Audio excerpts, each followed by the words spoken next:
How to fix music fail to play tracks error in Realme 13. So let's start the video. First of all, open settings.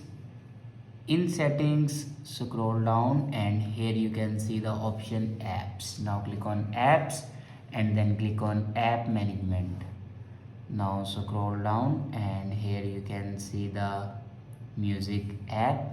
Now click on music app and then click on storage usage.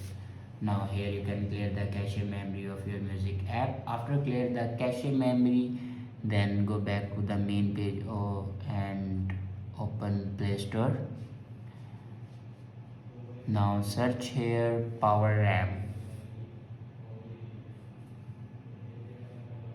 Now install this power amp app. After install this app, then go back to your home screen and restart your device. For restart your device, press and hold power button and then swipe up to restart your device.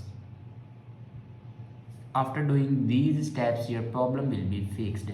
I hope this video is helpful for you. Thanks for watching.